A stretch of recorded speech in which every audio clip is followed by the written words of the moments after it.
Ça va être un concept un peu particulier. On va à chaque fois tirer au sort une thématique et donner un peu notre avis là-dessus. On tient à dire qu'on n'est pas du tout au courant des questions. Ça va être de la pro totale. Hein. C'est vrai. Et là, j'essaie de plus en plus de m'affirmer et un peu de montrer ma personnalité. Il se peut qu'à un moment, quand tu la lances, en fait, finalement, tu te rends compte que c'est même pas ça que tu as envie de faire. Et ça, ce sera la phrase on retiendra. du podcast. Ouais. T'es pas épanoui dans ce que tu fais, donc forcément, ça peut pas fonctionner en fait. Pourquoi est-ce que les gens ils iraient te choisir toi plutôt qu'un autre ? Tout à fait. Donc faut vraiment éviter ça, éviter de copier ceux qui nous inspirent. De standardiser le truc et du coup t'enlèves un petit peu la personnalité de la personne. En fait, je pense que c'était déjà périmé dans ma tête. Et ça a été un peu une erreur parce que c'est pour ça aussi que j'ai stagné beaucoup. Mais si j'avais su tout ça plus tôt, ça aurait été encore mieux. Donc ne faites jamais ça. Vraiment, là... C'est aussi un truc qui t'engage. Genre tu te dis, là j'ai investi mon argent, j'ai pas le choix en fait, je dois rentabiliser. Oui. Bienvenue dans Coulisses d'une créatrice. Hello et bienvenue dans ce nouvel épisode de podcast de Coulisses d'une créatrice. Aujourd'hui, on se retrouve pour un épisode un peu particulier puisque j'ai décidé d'accueillir Léna, une copine entrepreneuse sur cette chaîne. Donc Léna, on se connaît depuis presque 2 ans maintenant. On s'est rencontrés via un mentorat et en fait, on est de la même région et donc régulièrement, on fait des marches ensemble et on parle souvent de sujets entrepreneurial, productivité, organisation, business. Et je me suis dit, pourquoi pas faire un épisode où on discute de tout ça. Et donc, ça va être un concept un peu particulier puisque ici, j'ai repris quelques thématiques, je les ai mises dans un verre et on va à chaque fois tirer au sort une thématique et donner un peu notre avis là-dessus. L'idée, c'est de pouvoir partager notre point de vue, un peu débattre sur des thématiques comme ça. Donc voilà, j'espère que ça va te plaire, ce nouveau concept. Et juste avant de commencer, Léna, est-ce que tu pourrais te présenter pour ceux qui te connaissent pas, qui tu es, ton activité, ce que tu fais, voilà. Du coup, moi, ce que je fais, c'est que j'ai une formation en ligne, un accompagnement pour aider les entrepreneuses à développer eux-mêmes leur propre formation en ligne. À côté, je suis aussi prof en école supérieure ici en Belgique, donc pour des masters. Mon dada, on va dire, c'est l'ingénierie pédagogique. Donc, c'est un nom un petit peu pompeux, on va dire, pour dire la création de formation en ligne. Mais la vraie création de formation en ligne. Voilà, parce qu'il y a pas mal de bullshit. Je sais pas trop si on va en parler ici. Oui. Ouais. Ouais. Mais du coup, voilà, la vraie création de formation en ligne avec une pédagogie digne des universités, digne des hautes écoles et tout ça. Nickel, merci pour cette présentation. Du coup, je vais commencer, ou alors à toi l'honneur. Tu sais quoi, à toi l'honneur, tu vas pouvoir tirer la première thématique. Je pense que je les ai mis sous forme de questions. On tient à dire qu'on n'est pas du tout au courant des questions. Oui. Donc ça va être de la pro totale. Hein. C'est vrai. On va faire au mieux. Quelles sont tes stratégies pour vendre sans être trop pushy ? Je pense qu'on va pouvoir répondre toutes les deux. Ouais. Moi, personnellement, c'est vraiment travailler sur la preuve sociale. Donc, pas vendre à tout prix en mode j'ai réussi ça, j'ai eu X résultats, donc fais comme moi et rejoins ma formation, tu vas avoir la même vie. C'est plutôt pouvoir montrer par des témoignages, par des études de cas, que j'ai déjà eu des personnes qui ont eu ce type de résultats pour que la personne qui est en face de moi, elle puisse s'identifier. Parce que souvent, j'ai des personnes en appel. Si c'est, imaginons, une jeune maman qui est en reconversion professionnelle, elle va pas s'identifier à mon parcours. Et ça sert à rien de la pousser en mode tu vas voir grâce à UGC School tu vas réussir de fou et tout. Non, je vais plutôt lui montrer des témoignages, des études de cas de jeunes mamans qui étaient en reconversion professionnelle, qui sont passées par UGC School et qui ont réussi. Et moi en tout cas c'est une des méthodes qui fonctionne le mieux et ça permet vraiment à la personne de voir ok, moi aussi je peux y arriver. Ouais, et surtout que j'ai vu qu'en ce moment tu faisais carrément des interviews avec tes apprenants, donc ça c'est vraiment trop cool parce qu'en plus c'est pas juste un témoignage que la personne elle envoie, donc ça c'est vraiment super cool parce que là c'est vraiment je sais pas combien de temps ça dure exactement. 15-20 minutes. Ok, ouais. Donc c'est quand même pas mal en vrai et tu peux quand même retirer pas mal de trucs que les gens de base ils diraient pas dans une vidéo d'1 minute, de témoignage d'1 minute, au final là en 15 minutes il y a plein de choses à dire quoi. Ouais, donc, c'est ça, de fou. Et toi du coup tu fais comment ? Du coup moi je pense que c'est un peu pareil que toi, sauf que je ne fais pas ce genre d'interview pour le moment, en tout cas. Mais j'essaie vraiment de montrer, d'humaniser le truc, d'essayer de créer créer un lien et simplement d'être comme je suis dans la vraie vie. Donc ça veut dire la personne elle va m'envoyer un message, je vais essayer de répondre, je vais lui faire un petit message vocal. Encore là ce matin, ça sort un petit peu de ma zone d'expertise, même si c'est quelque chose qui fait partie aussi de la création de formation et de la vente de formation. Par exemple, il y a une demoiselle qui m'a dit, qui me demandait un petit peu avec Insta et tout ça, comment j'avais fait pour évoluer sur Insta et tout. Enfin, elle m'a pas vraiment demandé de conseils ou quoi que ce soit, mais elle me disait, moi, j'avoue que je bloque un petit peu. J'ai été voir son profil vite fait et je vais faire un petit message vocal d'1 minute. Du coup, voilà, essayer vraiment d'être au plus proche des gens et essayer, je pense, d'être moi-même. Ouais. Un truc que je faisais pas du tout avant, par contre. Avant, mes contenus, c'était vraiment genre en mode millimétré, hyper structuré et tout. Et là, j'essaie de plus en plus de m'affirmer et un peu de montrer ma personnalité, parce que là, je pense que c'est ça qui fait que je vends, quoi. Donc, Et puis, ça te donne confiance aussi à la personne qui est en face de toi, de pouvoir voir que toi aussi, t'es passé par les mêmes galères et tout, et que t'es une personne naturelle et que t'es sincère. Ou même le fait de faire un message vocal comme ça, je pense que c'est intéressant aussi parce que la personne, elle voit que t'as une vraie expertise et tout. Mais dans ton message vocal, tu vas vraiment apporter de la valeur et tu vas pas juste lui dire achète ma formation, tu vas voir. Oui. Ça, ce serait vraiment la technique pushy.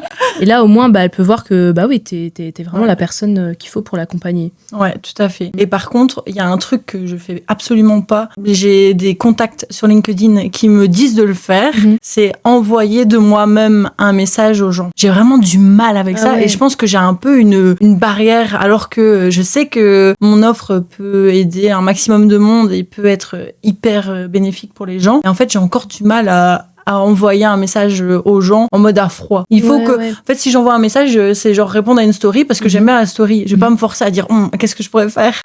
Ça c'est un peu plus pushy, genre la prospection à froid comme ça. Je vois ce que tu veux dire. C'est vrai que c'est plus difficile, ça. Surtout si c'est pas dans ta nature et tout. C'est compliqué. Je sais que moi, par exemple, pour la création de contenu UGC, pour démarcher des marques, la prospection à froid, j'ai du mal quand même. Enfin, parfois je le fais parce que il faut quand même démarcher des marques et si j'ai vraiment envie de bosser avec eux, mais je vais quand même toujours essayer d'avoir un petit contact, interagir d'abord à une story, comme tu l'as dit, ou envoyer un petit message sur Instagram parce que j'aime bien leurs produits, leurs nouvelles collections. Mais vraiment à froid, je trouve que ça fait vraiment très commercial, tu vois. Du coup, je vais prendre une question aussi à mon tour. Alors, c'est cool ça. Quel est le meilleur conseil entrepreneurial qu'on t'ait donné ? Le fait de tester avant que ce soit parfait. Parce que en vrai, quand on regarde un petit peu mon parcours, j'ai été CM, j'ai été coach Instagram, puis je suis passée sur LinkedIn, puis création de contenu, puis on m'a proposé d'être prof, j'ai donné des cours à l'UNIF. Plein de trucs différents. Et en fait, je pense que j'aurais pas pu savoir que ce que je fais là actuellement, c'est ce que je veux faire si j'avais pas testé à fond. Et puis en fait, au final, d'avoir testé, je me rends compte que c'est pas vraiment ça. Et du coup, je change et j'ajuste. Mais je pense que c'est ça aussi. Donc, ça peut être vu comme un peu instable, on va dire. Mais en même temps, j'ai l'impression que c'est aussi ça qui fait que je rebondis vite et que du coup, j'avance plus vite que les autres. Je sais pas ce que t'en penses, toi. Si, je vois ce que tu veux dire.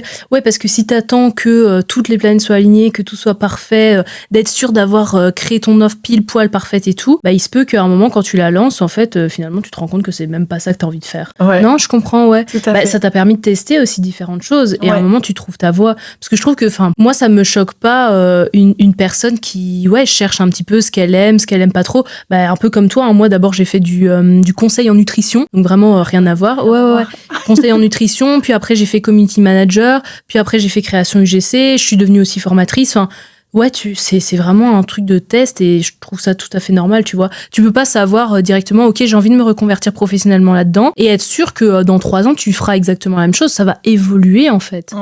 Donc non, je comprends, je te rejoins. Et tu trouves pas que justement il y a des personnes, je sais que moi par exemple dans mon entourage, j'ai des personnes qui se sont fixées sur un truc et qui du coup sont hyper inflexibles par rapport à ça. Elles sont bornées, genre elles se disent si je sors du cadre, je suis pas en accord avec ce que j'avais dit. Je vois. À fait. Non, c'est vrai. Et du coup en fait moi j'ai l'impression ces gens-là, vu que ils se sont, je sais pas, matrixés dans leur tête. Au final, ils font jamais quelque chose de nouveau. Et si ça tombe, ils trouveront jamais ce qu'ils ont envie vraiment. Non, c'est vrai. Bah oui, c'est vrai, et c'est dommage parce que tu risques de faire du surplace et de te dire mais pourquoi ça marche pas et tout. En fait, parfois c'est juste que t'es pas dans la bonne activité, t'es pas épanoui dans ce que tu fais, donc forcément ça peut pas fonctionner en fait. Ouais, tout à Donc fait. genre moi je sais que si j'avais continué le CM, bah ça se serait cassé la figure parce que j'étais plus du tout épanouie là-dedans. Ouais. Ouais, non, il faut tester, c'est vraiment un super beau conseil. Tester, voir ce qui te plaît, échouer parce que c'est ok. Ouais. Moi je dis toujours tant que t'abandonnes pas, t'as pas échoué. Exactement. Donc tu Ouais. continues à tester différentes méthodes, à voir ce qui te plaît, à persévérer, à pas abandonner. T'as pas échoué, quoi, c'est pas un échec. Tout à fait. Il n'y a que des ajustements. Ouais, c'est ça. Et ça, ce sera la phrase On du retiendra. podcast. Ouais. Mais ouais, donc voilà, ce serait ça mon meilleur conseil. Et toi? En vrai, je te rejoins vraiment sur le fait que faut pas attendre que ce soit parfait. Moi, ce qu'on me disait souvent aussi, c'était fait est mieux que parfait. Ah ouais. Genre quand tu vas lancer une offre, quand tu vas lancer un produit, un service, peu importe, bah il faut pas attendre que ce soit pile poil parfait parce que tu vas tout le temps l'améliorer. Moi par exemple, quand j'ai sorti la première version du JC School, déjà la première version du JC School, c'était un format PowerPoint avec ma voix par-dessus. Donc Ok. je m'étais même pas filmée, enfin voilà, c'était même pas sous format vidéo. Il y avait je crois 3 ou 4 modules, quelque chose comme ça. Aujourd'hui, UGC School 2 ans plus tard, ça n'a rien à voir. Je l'ai refilmé tous les contenus en studio, toute la structure de la formation a été revue, il y a eu plein de mises à jour, plein de nouveautés, des interventions, enfin ça n'a plus rien à voir, mais c'est pas pour autant que la première fois que j'ai sorti la première version, j'ai quand même eu des clientes et elles ont quand même eu des résultats, tu vois. Ouais. Donc ça peut, enfin ce que tu fais, même si c'est pas encore parfait, ça peut quand même aider des gens, ça peut aider des gens, des particuliers, ça peut aider des entreprises et tout ce que tu vas faire par la suite, ça va faire que améliorer. Donc si j'avais attendu que UGC School soit comme maintenant parfait, bah pendant ce temps-là, j'aurais pas pu aider les personnes que j'ai déjà accompagnées en fait. Donc c'est assez similaire aux conseils qu'on t'a donné, mais ouais, moi c'est fait et mieux que parfait. Et bah, d'ailleurs, pour nous, c'est un peu ce qui s'est passé. Oui, oui. Moi, j'ai lancé ma première formation, j'avais pas encore donné cours. Hein. Ah donc, oui, c'est vrai, oui. Ouais, oui. donc seulement par la suite, en fait, je me suis formée, donc j'ai pu donner cours, donc j'ai dû créer mes cours, etc. Ouais. Donc en gestion d'entreprise, en e-commerce, en gestion entrepreneuriale et tout. Et en fait, donc tout ça, ça m'a donné des compétences. J'ai dû me former Mhm. pour pouvoir faire ça. Mhm. Donc en tant que prof, Mhm. parce qu'en Belgique, ça doit être Ouais. plus ou moins la même chose qu'en France, j'imagine. Il y a des certificats à avoir, etc. Et en fait, de là, ça découle que je me suis formée en ingénierie pédagogique. Mais c'est pas ma première formation en ligne. Ouais. T'avais partagé ce que toi t'avais appris, ouais. ton expertise, ton expérience. Ça avait déjà aidé des gens. C'est ça. Mais maintenant, ça va Ouais. aider encore plus de personnes et ça va être encore plus Ouais. quali. Tout à Donc, fait. Et donc pareil pour les gens qui veulent créer leur formation, une diététicienne qui veut créer sa formation en ligne, ouais. au début, Ouais, elle Voilà, va partager son expérience comme c'est ça et après elle va se former à la création de à formation fait. via toi. Et du coup, sa formation, elle sera pépite, quoi. bah oui. Ok, trop cool. Question suivante, c'est à toi ou c'est à toi. je pense. Ouais. Quelle est une erreur courante que font les entrepreneurs débutants? J'en ai une, tu vas me dire si tu es d'accord avec moi, mais j'ai l'impression que les entrepreneurs débutants, en fait que ce soit les entrepreneurs débutants ou même les entreprises, j'ai l'impression qu'au début, ils misent pas beaucoup sur leur communication. Et que du coup ça les empêche d'augmenter assez rapidement leur chiffre d'affaires, De vendre, ouais. ouais, de vendre quoi, ouais, simplement en organique, donc en organique, c'est-à-dire via les réseaux sociaux Mhm. et tout ça. Et alors ce que je vois souvent aussi, c'est que ils font donc les entrepreneurs débutants, quand ils créent un compte Instagram ou un compte LinkedIn, ils vont créer leur compte en mettant vraiment du full éducatif, Ouais. comme on nous apprenait en 2020. Ouais, vraiment. Mhm. Voilà. Et en fait, ils vont pas rajouter leur petite touche à eux et pas leur personnalité. Et du coup, ça ne va pas créer le lien. Et du coup, en fait, au final, ils vont se rendre compte qu'il y a personne qui va venir sur leur compte et tout ça, que ce soit LinkedIn ou Insta d'ailleurs. Et en fait, au final, ils vont soit abandonner. Et il y en a beaucoup qui abandonnent au début par rapport à ça parce qu'ils se disent je trouve pas de clients. Mhm. Mais en même temps, ton contenu, Ouais, il évoque rien. ouais, Il n'y a pas d'émotion. c'est ça. Mhm. C'est Wikipédia quoi. Ouais, c'est ça. Ouais, c'est pour ça qu'on parle tout le temps du personal branding qui est crucial. Hein. Ouais. Parce que si tu transmets rien, tu partages pas ton énergie, ta personnalité, pourquoi est-ce que les gens ils iraient te choisir toi plutôt qu'un autre? Tout à fait. Bah oui. C'est pas parce que t'as X diplôme ou que tu connais X matière sur le bout des doigts et tout que tu vas faire la différence en fait. Ouais. Ouais, c'est vrai. Donc ça, moi, je pense que c'est une erreur qui est hyper répandue, quoi. Mhm. Au tout début, ils misent pas trop sur leur com. Ouais. Et du coup, ils sont en mode, je vais vraiment balancer juste des informations et je les envoie et voilà. Et je lis pas à ma personnalité, je lis pas à mon expertise, je lis pas, enfin voilà, à ce que j'ai vécu quoi. Et donc il y a pas ce côté émotionnel de la com qui fait que toi tu vends super bien par exemple. Tu vois. Donc voilà, je pense que ça c'est une... Moi, j'ai une autre erreur du coup qui est un peu liée avec ça, et je le vois d'ailleurs dans la création de contenu GC, c'est qu'il y a plein de créatrices, elles voient par exemple que ça fonctionne chez une personne, elles voient que chez une créatrice ça fonctionne bien, et du coup elles vont copier-coller sa personnalité, ses contenus, tout exactement pareil, en pensant que ça va être la même chose, qu'elles vont avoir les mêmes résultats, mais en fait pas du tout. Enfin après elles déchantent, elles se rendent compte, tiens pourquoi ça marche pas, pourquoi ça marche pour elles, pas pour moi, mais ça se sent en fait quand t'essayes d'être quelqu'un d'autre, quand tu copies quelqu'un, quand tu fais des contenus vraiment pompé d'une autre personne, ça se voit, ça se ressent, et on sent que c'est pas toi et on n'a pas envie de te faire confiance en fait. C'est pas parce que ça marche très très bien pour une personne que ça va fonctionner pour toi si tu copies en fait. Tout à fait. Ça, c'est un truc que je vois tout le temps dans la création GC. Et à la limite, ça va fonctionner. Et je pense que tu vas savoir un petit peu, mais à la limite, ça va fonctionner au début. C'est ça. Et puis, tu vas te faire démasquer. Et puis, tu vas avoir ton compte qui va sauter, quoi. Parce que... ça arrive à plein de personnes. Mais c'est vrai. c'est triste. Mais c'est arrivé à plein de personnes. Faut vraiment trouver ta patte, qu'est-ce qui te différencie en tant que personne. Parce qu'il y a des gens qui se disent aussi, mais moi, j'ai pas une histoire extraordinaire, mais moi, mon parcours, il est pas incroyable, je suis une meuf lambda et tout, mais on s'en fiche de ça. Vraiment, ça n'a aucun impact. Tu dois pas avoir un storytelling comme, je sais pas, Bourbon, là, qui est passé de SDF à multimillionnaire. T'es pas obligé d'avoir commencé en étant SDF, d'avoir eu super du mal dans la vie et tout, pour avoir une histoire captivante. C'est toi qui va... La manière dont tu vas raconter ton histoire aussi, ça va faire que ça va permettre aux gens de s'identifier à toi. Donc non, ça sert à rien de copier. C'est pas comme ça que tu vas réussir, en fait. Et je le vois... Vraiment, dans la création UGC, je le vois tout le temps. Et c'est chiant parce que tu vois même des portfolios qui sont copiés-collés et tu sais de qui ça vient et tu sais quelle personne elle a copié. Et tu sais très bien que la personne, ça va peut-être fonctionner pour elle 2-3 mois, mais après, c'est pas possible de pomper l'énergie de quelqu'un d'autre, tu vois. Et puis, t'es désaligné au bout d'un moment aussi. Clairement. En fait, si ça te ressemble pas, au bout d'un moment, tu vas être en mode, ça me saoule, quoi. Et t'as pas d'inspiration puisque... si à un moment la personne que tu copies elle arrête de poster ou elle change de direction artistique ou je sais pas quoi, toi tu sauras plus continuer là-dedans. Donc non, ça a vraiment ses limites. Donc faut vraiment éviter ça, éviter de copier ceux qui nous inspirent. Plutôt être inspiré, s'inspirer de leur contenu, se dire comment est-ce que moi je pourrais adapter à ma personne, à ma personnalité et plutôt aller dans cette direction-là.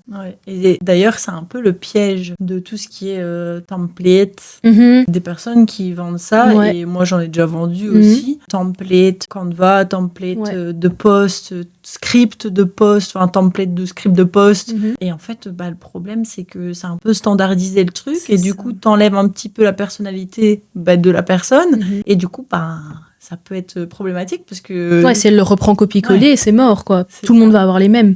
Tout à fait. Et tu aurais des tips pour les personnes justement qui veulent essayer de trouver un peu leur patte? Ce serait cool qu'on essaie de trouver ensemble un peu des étapes, des conseils à donner à ces gens-là. Je pense que tu dois déjà noter tous tes centres d'intérêt, par exemple. En tout cas, là, je réfléchis à la création de contenu. Noter tous tes centres d'intérêt, ce que tu kiffes vraiment, ce que au contraire tu détestes. Genre, par exemple, si tu détestes parler en public ou que t'es vraiment pas à l'aise, pas très sociable ou quoi, tu vas pas aller faire des micro-trottoirs dans la rue. En tout cas, pas au début, tu vois. Genre, et c'est pas parce qu'il y a quelqu'un qui fait des micro-trottoirs et que ça fonctionne super bien que toi, ça va fonctionner. Si t'as horreur de ça, ça va pas le faire. Moi, je dirais aussi, dans la création de contenu, ce qui est intéressant, c'est de documenter. Genre, par exemple, regarder qu'est-ce que j'ai fait cette semaine et essayer de faire des liens pour en créer des posts. Genre, par exemple, cette semaine, on fait cette interview, ce podcast-ci. D'office, je vais en parler dans mes stories, je vais en parler sur mes réseaux sociaux et je vais pouvoir intégrer du storytelling par rapport à comment est-ce qu'on a eu l'idée de cet épisode et tout. Et ça va être propre à moi, il n'y a personne qui peut copier ça. Mais vraiment, je vais prendre un élément de ma semaine et en créer un post, raconter un peu une histoire. Et si tu fais ce travail-là, Même si t'es pas arrivé des trucs extraordinaires, genre j'ai déjà posté sur, je sais pas, j'ai fait une vidéo en one-one ou un coaching en one-one avec quelqu'un, c'est pas un truc waouh, enfin un truc de fou furieux, tu vois, mais ça me donne de la matière pour créer du contenu par la suite. Vraiment essayer de documenter un peu comme ça tes semaines et créer du contenu à partir de là. Je pense que là déjà tu seras beaucoup plus naturel, c'est vraiment ton histoire, c'est ton truc à toi. Donc déjà ça, après je sais pas si toi t'as d'autres... Ça c'est hyper puissant. Ouais, hein. Pour rebondir là-dessus, ouais, c'est hyper puissant. Mhm. Moi je le fais souvent par rapport au sport. Ok. Vu que je fais quand même beaucoup de sport et tout, et franchement, il y a des fois, j'ai la flemme. Enfin, en fait, je dis il y a des fois, mais c'est genre 96% du temps. J'ai la flemme, j'ai pas envie, j'ai juste envie de me poser dans mon fauteuil avec mon petit chocolat chaud, ma plaquette de chocolat, regarder Gossip Girl à l'ancienne. La base.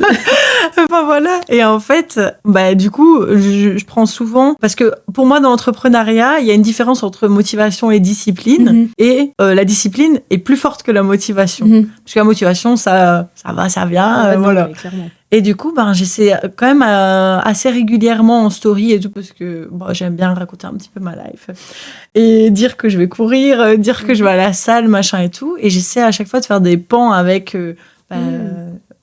l'entrepreneuriat en général. Ouais. Et du coup, en fait, c'est puissant parce que j'ai l'impression que c'est ce moment-là où j'ai le plus de personnes qui vont répondre à ma story. Alors qu'ils s'en foutent, à mon avis. Donc, j'allais courir 5 km. Mais vraiment, il y a un truc, quoi. Adapter des situations de ta vie de tous les jours et faire le lien avec ton activité, donc l'entrepreneuriat, la création de formations en ligne. Non, c'est vrai, ça, c'est hyper pertinent. Et c'est vrai que je le fais aussi de temps en temps, genre, ou alors il va m'arriver, je sais pas, une anecdote, genre, j'avais fait un reel par rapport à ça. J'étais allée au magasin alimentaire pour acheter des trucs, des courses. Et il y avait un gars, enfin, je le vois souvent, et je lui dis bonjour, enfin, comment ça va et tout. Et il m'avait dit que ça va comme un lundi, tu vois. Et j'en avais refait un reel, je sais plus exactement c'était quoi la thématique, mais je disais que, en gros, enfin, c'était triste de subir un peu son job et tout. Et tu peux faire des liens comme ça juste parce que, t'as vécu une anecdote ou t'as eu une discussion avec quelqu'un ou, t'as vécu une situation et tu fais des liens comme ça. Et ça, il y a personne qui peut copier, tu vois. C'est ton truc, c'est ton expérience. Enfin, je veux dire, si quelqu'un copie, ça va se voir, quoi. Ouais. Mais d'ailleurs, ça me fait penser à un truc. Je trouve que les comptes qui fonctionnent pas, ou en tout cas qui ont du mal à décoller ou à bien fonctionner, à vendre, etc. C'est souvent des comptes qui se focusent juste sur leur zone de génie. Genre, style, je sais pas, tu vends un site web, tu vas juste parler de ton site web, et du coup, ça va mettre du temps à décoller et tout. Alors que quand t'es un peu... Parce qu'on a tous plein de trucs qu'on fait, on a tous des activités en dehors, on a tous des choses qu'on aime bien, aller balader, aller nourrir les canards, j'en sais rien, voilà. Et... En fait, je pense que c'est beaucoup plus facile d'accrocher quelqu'un et que la personne te kiffe, quoi. Quand tu partages tout ça, que juste être dans le technique. Genre, je sais pas ce que... si, totalement d'accord. Parce que si tu restes dans le technique, parfois, en plus, tu vas utiliser des termes très techniques que les gens, ils vont pas forcément comprendre. Et donc, ils vont juste décrocher, quoi. Ils vont pas s'abonner à toi, ils vont pas s'intéresser à ta personne. Tandis que si tu vulgarises ou alors que tu prends, justement, des situations du quotidien et que tu fais un parallèle avec ça, que tu arrives à faire un lien, les gens, là, ils vont tout de suite comprendre et ça va être vraiment beaucoup plus fluide pour toi de vendre, en fait. Trop intéressant. Question suivante. Que penses-tu de s'autoproclamer le ou la meilleure dans son sujet ? C'est marrant parce qu'on en a parlé il y a pas longtemps. C'est vrai. On aurait dû nous enregistrer pendant notre balade la dernière fois, on en a parlé. Alors, il y a du positif et il y a du négatif pour moi. Ok, on va nuancer alors. Nuançons. Je vais commencer par le négatif et comme ça je finis par le positif. Déjà, dans un premier temps, tu peux pas vraiment être expert dans un domaine. Merci. C'est impossible d'être expert dans un domaine parce qu'il y a plein de choses qui changent tous les jours déjà de base. Le monde est en perpétuelle évolution. Tu n'as pas lu tous les livres de la Terre, tu n'as pas regardé toutes les formations de la Terre, tu n'as pas... tu n'es pas expert. Tu as des compétences fortes dans un domaine, mais tu peux pas être expert. Déjà, ça c'est un peu... Je pense que tu es d'accord avec moi là-dessus. Totalement. Voilà. Et donc, c'est compliqué de dire « je suis expert en chic ». Parce que il y aura toujours des cols, il y aura toujours des trucs où ok, tu vas peut-être connaître à 85% ou à 90% ton sujet, mais tu connaîtras jamais à 100%. Ouais. Donc voilà, moi je suis pas hyper pour, et c'est pour ça que je dis pas que je suis experte en création de formation en ligne. Ou la meilleure, voilà, la meilleure formatrice en. Voilà. Ouais. Donc ça c'est un peu le côté négatif du truc. Et côté positif, c'est cool parce que ça veut dire que tu as de la confiance en toi. T'as de l'estime de toi, et c'est trop bien parce que dans l'entrepreneuriat, il en faut, et je pense que pour réussir, il faut être sûr de ce que t'apportes. Parce qu'en plus, ce que je voulais dire aussi, c'est que dans le négatif, c'est que tu peux ne pas être un expert et apporter du résultat et apporter une transformation. Ouais. Et donc, voilà. Et en fait, je trouve que dire que tu es le meilleur, c'est un peu te mettre au-dessus des autres. Et moi, c'est pas ma façon de penser et de faire, et toi non plus, je pense. Je pense que chacun a des choses à apprendre, et surtout, t'as des choses à apprendre aux autres, et t'as des transformations à donner avec ton offre aux autres, mais c'est pas pour autant que t'es le best des best. Ouais, moi je trouve ça un peu too much aussi. En fait, il faut voir si la personne est vraiment confiante dans ce qu'elle dit, genre elle le pense vraiment. Moi, je trouve que c'est chaud parce que tu peux pas être le ou la meilleure de quelque chose. Il y aura toujours quelqu'un qui a plus de compétences, plus d'expertise, plus de ceci, plus de cela, plus de preuves sociales. Ouais. Voilà. Si tu le dis en rigolant, bon ok. Ou alors, à la rigueur, si c'est quelqu'un d'autre qui te proclame le meilleur ou la meilleure, à la limite, moi, tu vois, c'est pas pour faire la meuf ou quoi, mais moi, on m'a déjà dit, franchement, Lodis, ta formation UGC School, c'est la meilleure formation UGC du marché. Ouais. Ok, je l'entends, mais jamais je vais dire dans mes arguments de vente, rejoins UGC School parce que c'est la meilleure formation UGC du marché, tu vois. Je peux pas le dire. Si c'est mes clientes qui le disent, ok, il y a pas de souci, voilà. Mes clientes ont dit ça, mais je peux pas m'auto-proclamer la meilleure.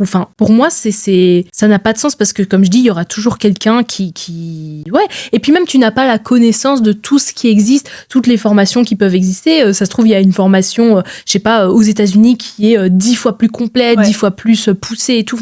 On n'en sait rien. Donc, dire que tu vends la meilleure formation, le meilleur accompagnement, pour moi, ça n'a pas de sens. Et surtout que c'est pas parce que tu n'es pas le ou la meilleure que comme tu as dit, que tu peux pas apporter des résultats aux gens. Ouais. Donc, ou même en tant que créatrice UGC, tu vas pas t'auto-proclamer la reine de l'UGC, la reine de... Non, pour moi... Et je me demande si c'est pas du fake it until you make it. Tu vois, peut-être. Peut-être, ouais. On en saura, on sait pas. On ne saura jamais. Allez, question suivante. Quel type de contenu fonctionne le mieux pour toi ? Le contenu storytelling et le contenu preuve sociale. Ah ouais. En tout cas, en termes de vente, c'est ce qui fonctionne le mieux. Pourquoi ? Parce qu'encore une fois, les gens ont besoin de s'identifier. Ouais.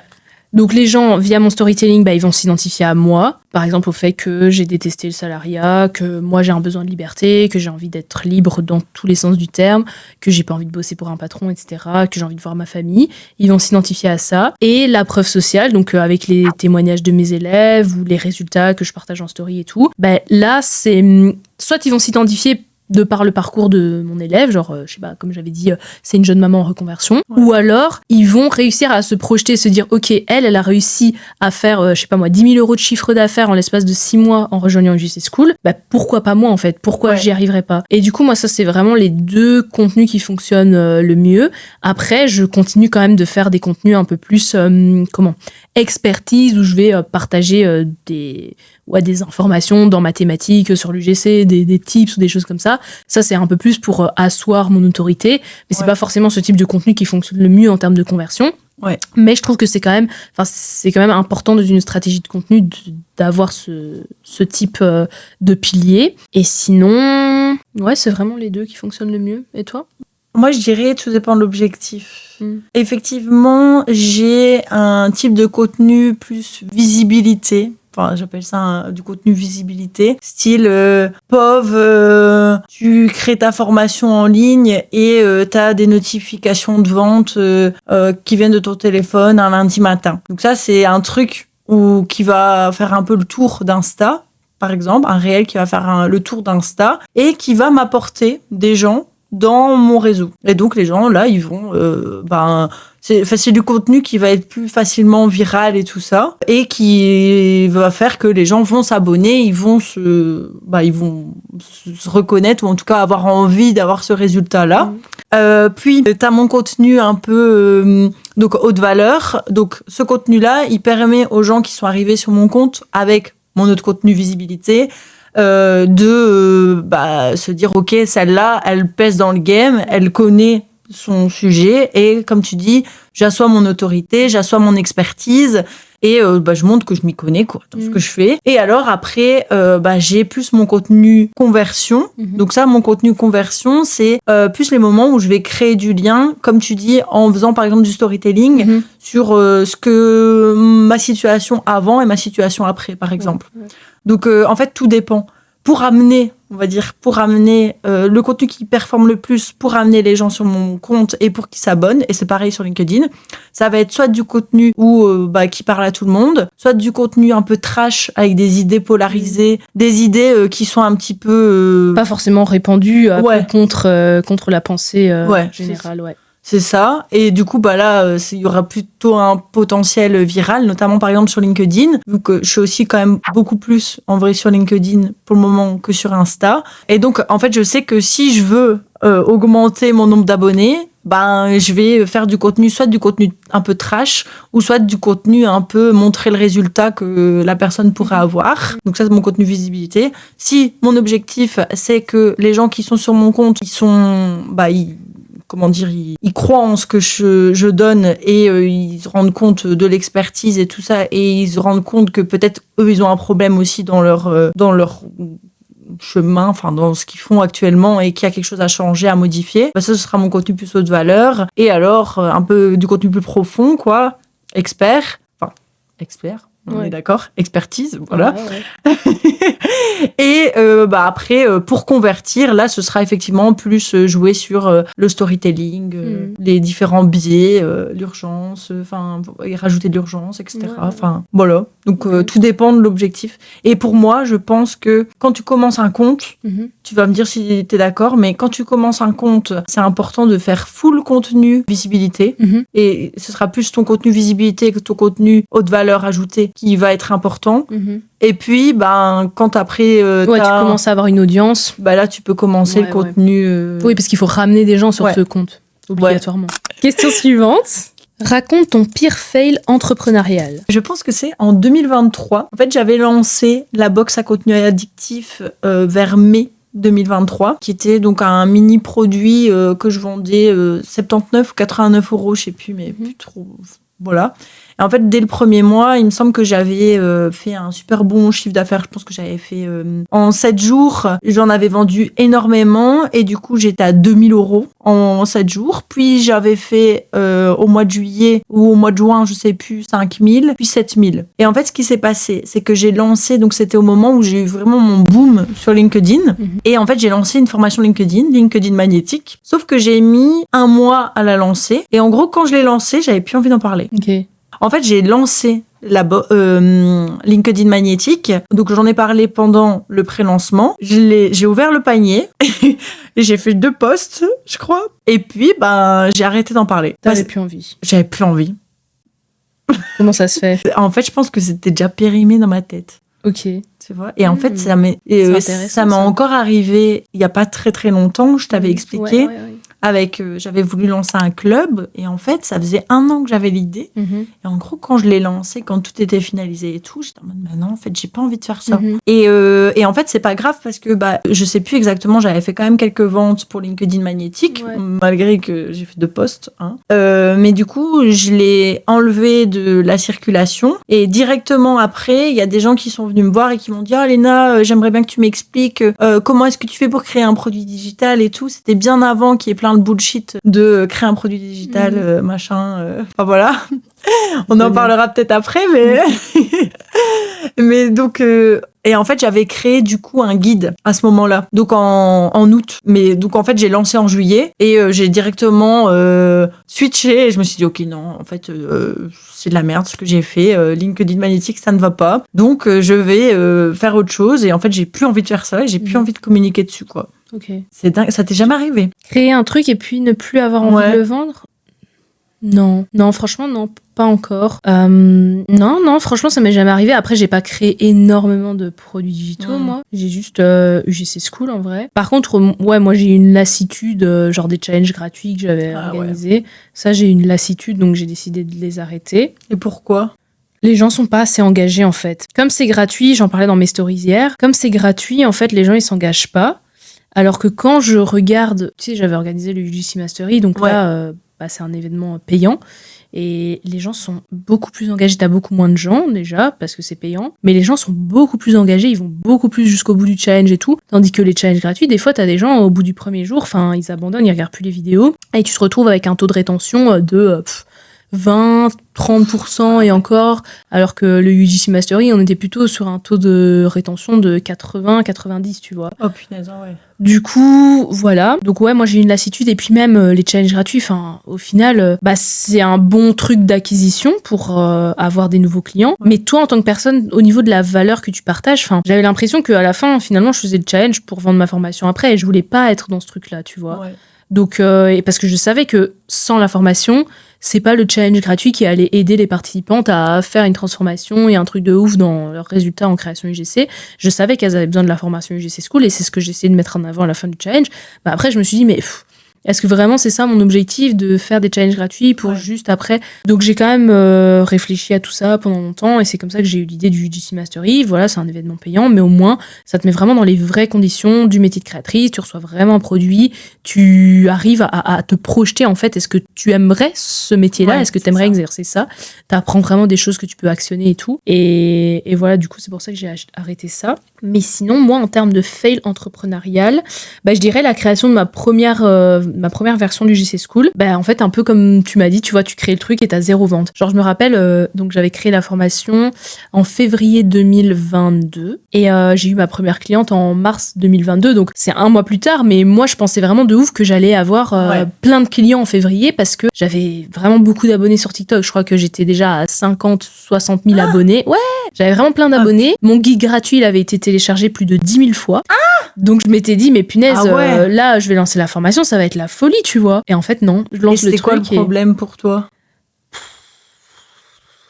Je pense que c'était l'engagement des gens. Déjà sur TikTok, les gens sont pas hyper... Enfin, c'est pas hyper quali, forcément. Donc, c'était beaucoup... les gens, ils sont là pour des conseils gratuits, pour ton guide gratuit et tout. Dès que tu vas avoir une offre payante, si c'est plus de 100 €, c'est chaud. Et après, j'avais pas fait de build-in public aussi, tu vois, pour partager un peu les coulisses de la formation, comment je la crée, genre... toutes les idées qui me passent par la tête, les mises à jour, les nouveautés que je fais dans la formation. Tout ça, j'en avais pas parlé. J'ai juste lancé le produit et ça y est, je l'ai vendu. J'ai dit, voilà, dans le module 1, t'auras ça, dans le module 2, t'auras ça. J'ai parlé de aucune transformation. Enfin, j'étais vraiment au tout début. Donc, voilà, ça, c'était un peu un fail. Mais après, j'ai compris de mes erreurs et c'est comme ça que t'apprends. Et j'aurais pu abandonner et me dire, ouais, non, c'est bon, je la vendrai jamais. Non, en fait, quand c'est comme ça, encore une fois, tant que t'abandonnes pas, t'as pas échoué, tu vois, tu continues. Et c'est comme ça qu'après, tu réussis. Des focus caractéristiques. Ça, c'est vraiment une erreur que je vois de fou. Chez mes étudiants, c'est un truc de fou. Bah oui. En fait, ça vend pas. Non, ça vend pas. Les gens, ils s'en foutent de savoir que t'as 3 PDF, un workbook, 30 heures de vidéo. Voilà. Non, les gens, ils veulent. Ça, petit tips, si vous avez une formation en ligne ou même un produit digital style e-book ou un truc comme ça à vendre, essayez de faire une liste. Mais vraiment, tu fais une liste, tu prends un crayon, du papier et tu fais une liste de la situation de la personne avant, la situation de la personne après et tu joues sur ça. Tu joues sur ce avant-après, sur ces résultats-là, sur cette transformation. Et c'est exactement pareil avec la création UGC. La marque qui va t'engager, ce qu'elle veut savoir, c'est ce que tu vas lui permettre d'accomplir comme résultat. Elle s'en fiche que dans ton pack, il y a une vidéo organique, une vidéo ads et 3 photos UGC. Ce qu'elle veut savoir, c'est qu'est-ce que la vidéo ads, ça va lui permettre d'accomplir. Est-ce qu'elle va toucher plus de personnes? Est-ce qu'elle va faire plus de ventes? Est-ce qu'elle va avoir une augmentation du trafic sur son site? C'est ça qui l'importe en fait.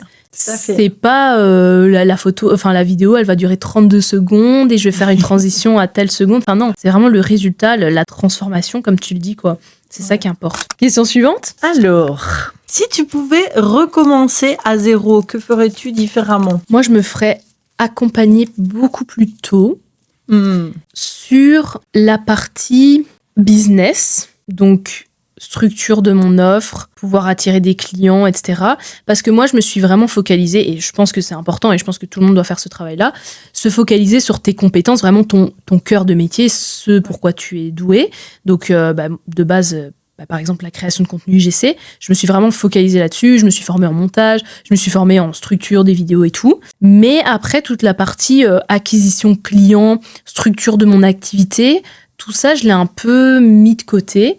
Et ça a été un peu une erreur parce que c'est pour ça aussi que j'ai stagné beaucoup. Parce que en soi, mon travail, au fil du temps, il était de plus en plus quali, même si au tout début, mes vidéos IGC, c'était pas ça, mais au fil du temps, tu vois, c'était de plus en plus quali. Mais le problème, c'est que je savais pas comment approcher des marques, je savais pas comment prospecter, je savais pas comment créer du contenu qui va attirer des marques et convertir en clients, toutes des choses comme ça. Et je trouve que c'est super important. Voilà, ton cœur de métier, c'est important. C'est ça, je dirais jamais le contraire. Et je pense qu'il y a trop de personnes qui se lancent alors qu'elles sont pas encore vraiment douées dans ce qu'elles font.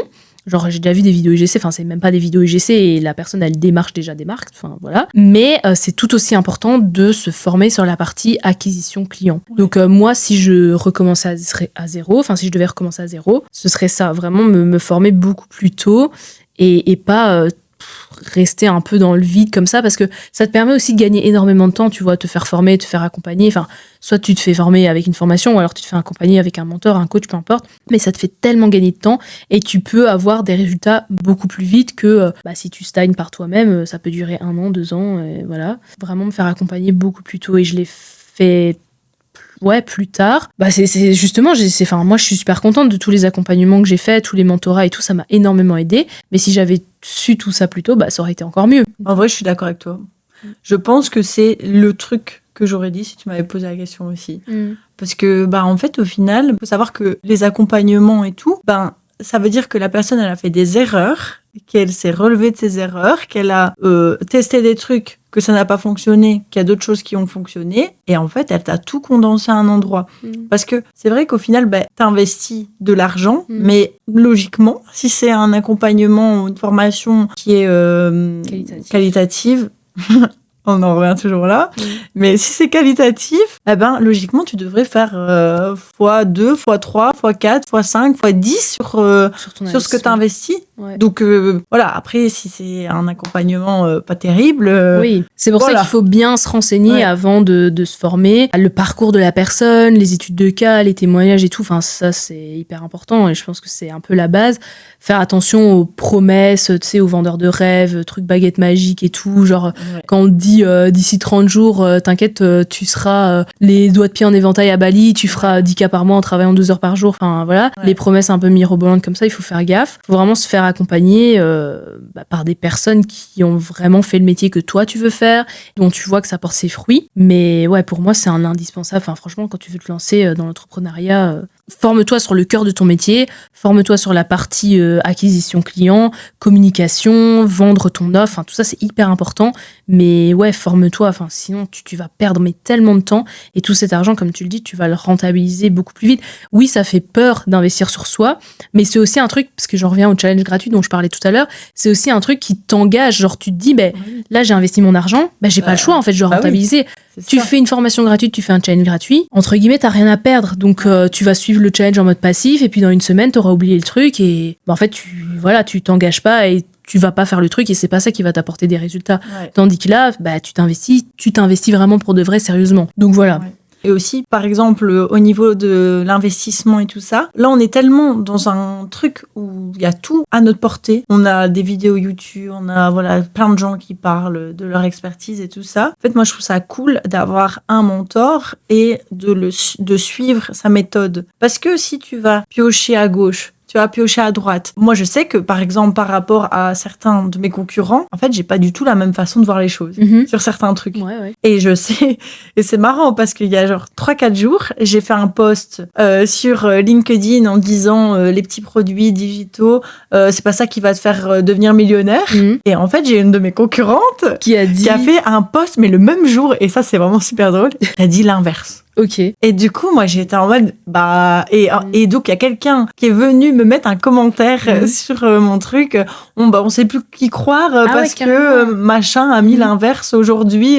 Et j'étais en mode, Bah ouais, du coup, moi, je pense que chacun voit un peu midi à sa porte et voilà. Et aussi, un truc que je voulais rebondir par rapport à ce que tu as dit, parfois, il faut pas se fier non plus au nombre de followers et au témoignage. Ouais. Et au nombre d'apprenants. Ouais, ça, c'est... Parce que moi, j'ai eu vraiment une très, très mauvaise expérience avec un gourou.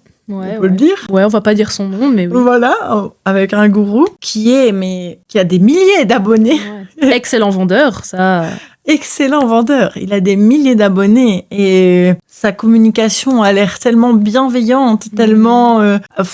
voilà. Mais en fait, non, business is business. Hein. Ouais, c'est ça. C'est du vent, quoi. C'est du vent. Ouais, c'est vraiment du vent. Et en fait, ça, c'est hyper dommage parce que ces gens-là, c'est des gens qui n'ont qui se price en plus super haut et qui n'ont aucun scrupule.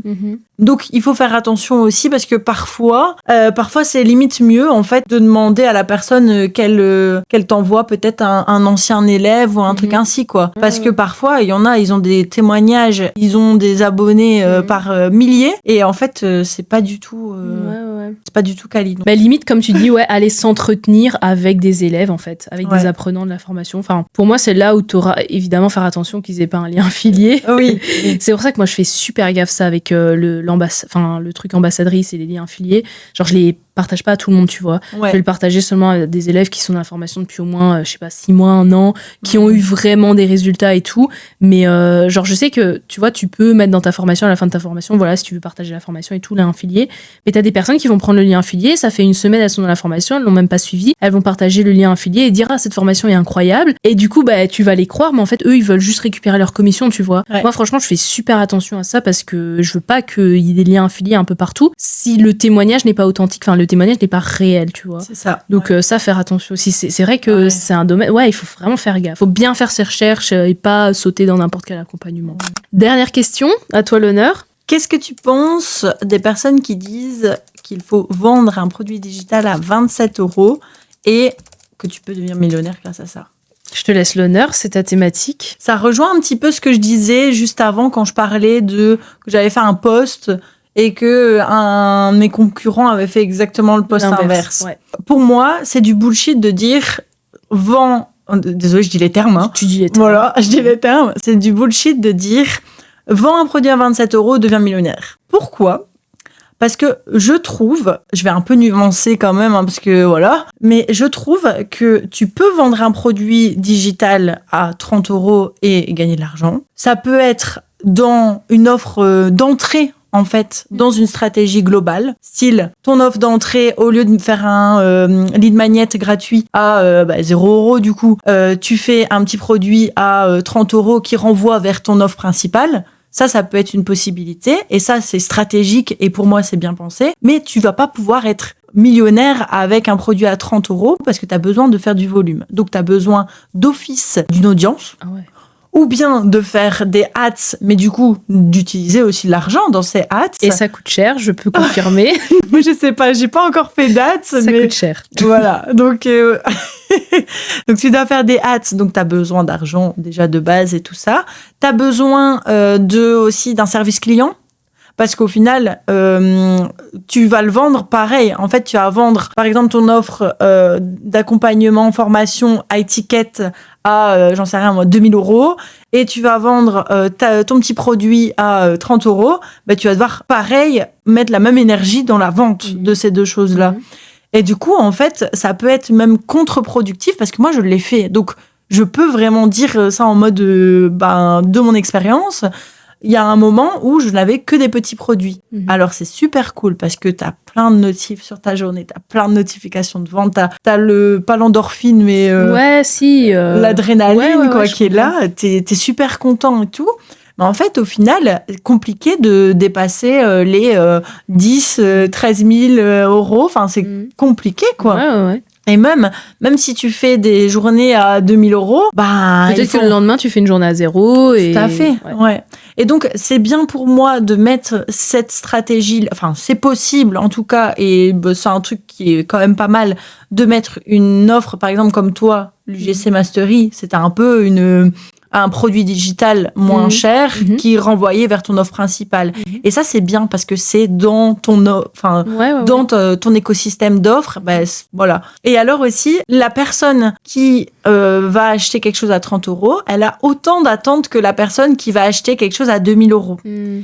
Sauf qu'en fait, tu vas cuter en fait ce que tu sais pour pouvoir le mettre dans ce petit produit. Et du coup, c'est compliqué d'avoir cette satisfaction client que tu peux avoir dans un accompagnement complet, dans une formation complète avec accompagnement, etc., que tu vas vendre à 2 000 €. Et puis pour être rentable, faut y aller quoi, faut en vendre. Donc ça peut être une bonne stratégie dans un truc global pour moi. Mais ou un produit d'entrée, tu vois, pour permettre aux gens de déjà voir un peu ta pédagogie, comment tu donnes cours, est-ce que ce que tu proposes, le cœur, l'activité que tu proposes, est-ce que ça les fait kiffer? Est-ce qu'ils ont vraiment envie de se lancer plus loin là-dedans?